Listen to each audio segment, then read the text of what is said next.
Hebrew, from the kingdom of Judea, and I serve the God of my forefather. The Most High reveals to me what he sees fit.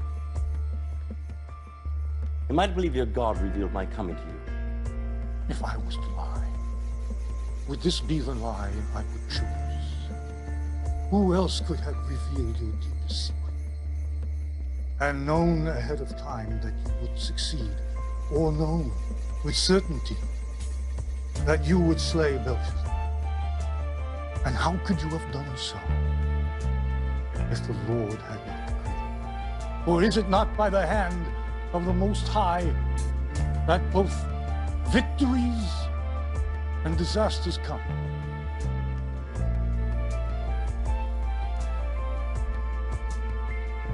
I would have you put this gift of divination at my service. Yet how do I know I can trust you, Hebrew? I will speak to you honestly, my king. And when you would not hear the truth, you must ask me nothing. So be it. I see by your insignia you were made third in all of Babylon. That is not the Persian way. But below me I have 3 administrators, all of equal rank. Yet I shall name you one of the 3. What of the other counselors? Slay them. If they were loyal to the former master, they're no good to me. If they were disloyal to him, then they will be disloyal to me. Ah, Darius. He's twice my uncle, by blood and marriage, and serves me well as co-counsel to my empire. As it pleased Darius to appoint 120 satraps to rule throughout the kingdom, with administrators above them, one of whom was me. But before long, I so distinguished myself that Darius planned to set me over the whole kingdom. Which would cause great envy among the others. Yes, sir, king. So they called a meeting in secret, planned for my destruction.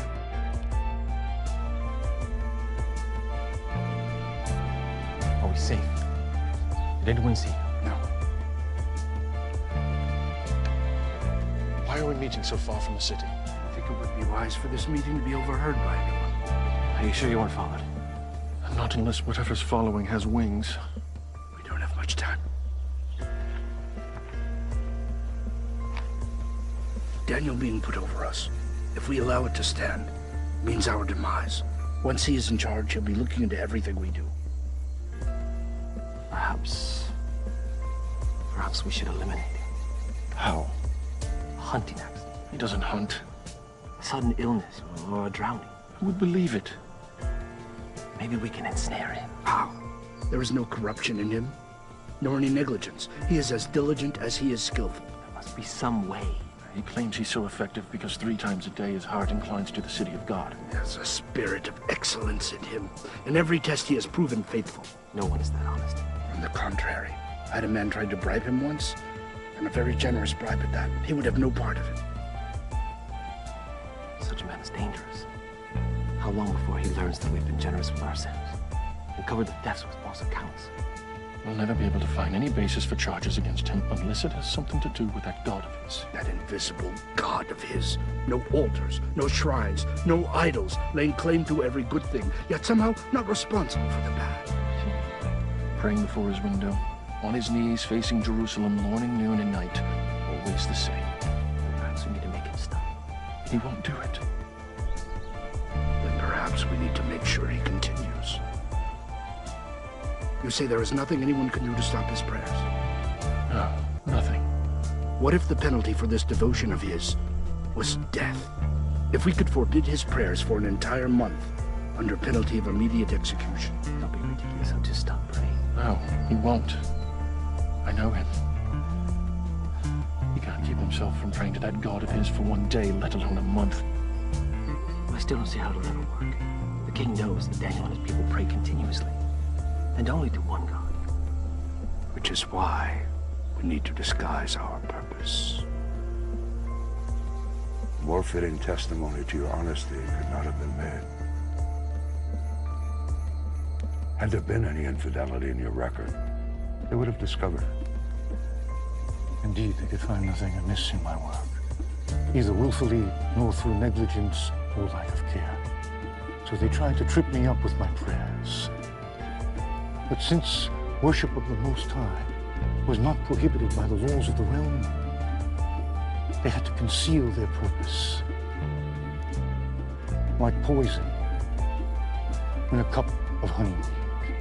O King, it has come to our attention that there are those among your subjects who still cling to the old gods of Babylon, in the hopes that their line of kings may yet be restored. and not submitted to your rule. Who are they? That I may bring them before me and destroy them. It is not that simple of a matter to detect them, O king, for they are devious and work to hide their treasonous thoughts. And have you come before me without a plan for discovering them? We would dare not do so, O king. Indeed, we have labored to construct a plan whereby the loyalty of all may be tested.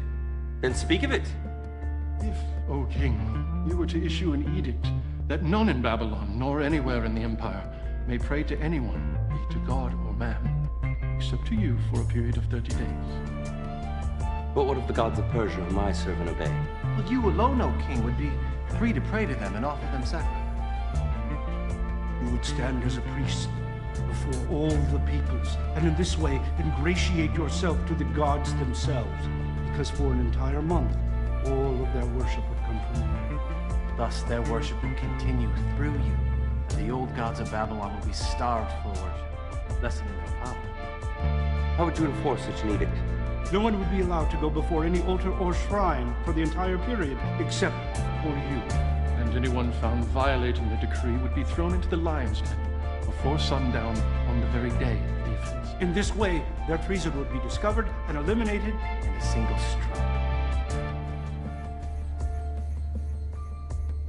I approve your plan. I, Darius, command it be made so. In anticipation of your approval, O king, we have taken the liberty of drafting the edict and bringing it along. Well done. Bring it here that I may fix my seal.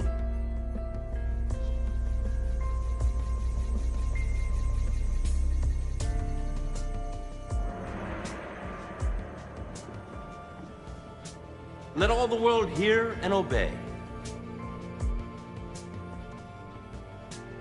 So Darius found no need to consider it further. Darius had a great deal of experience as a soldier, but very little as a ruler, until Babylon fell. One sign, the order could not be changed. Let every order be upheld, for the law cannot be countermanded, and the laws cannot contradict themselves. Let each law be fixed, unchangeable, for the king cannot err, and once a law is written, even the king himself cannot change it. Such is the law of the Persian. Daniel, the king's seal is barely dry. Already you have defied his law. You made your choice. You chose your god over your king. Take him away!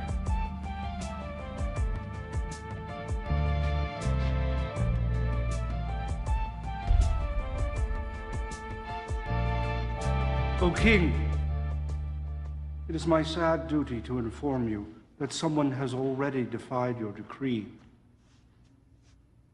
Bring him to me. Bring forth the prisoner!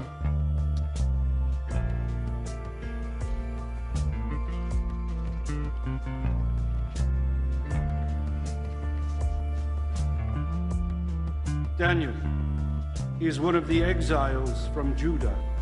He pays no attention to you, O king, or to the decree you have put in writing. He still prays 3 times a day. What sort of foolishness is this? Daniel's my chief advisor. No one is above the law. Yes, sadly, O king, no one is above the law. Bring forth the tablet.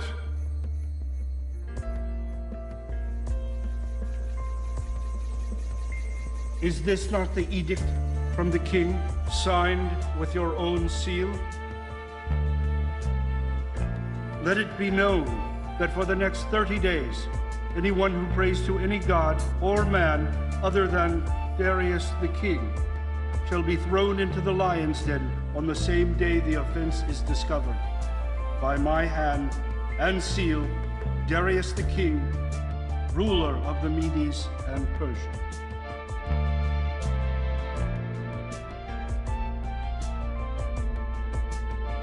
Call my counselors together. We will begin the trial. O king, live forever.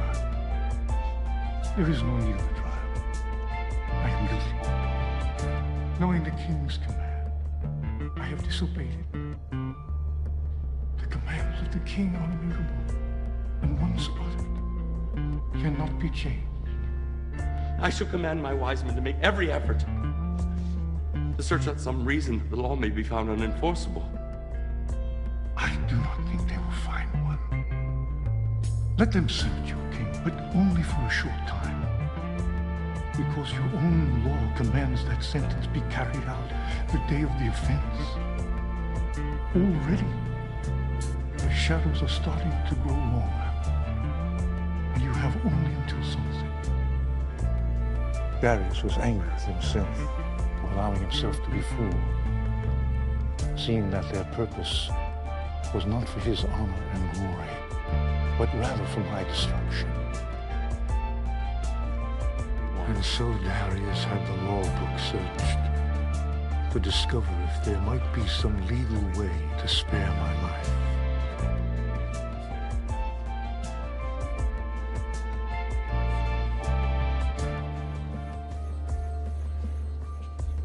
It is as I expected.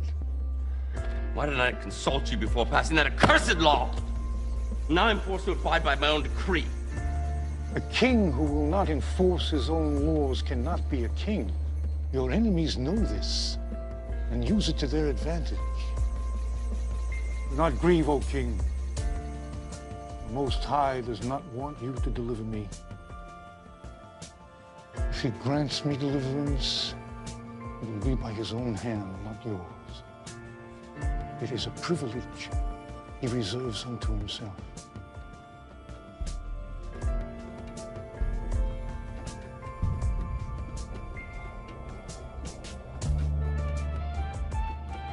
And now it is time.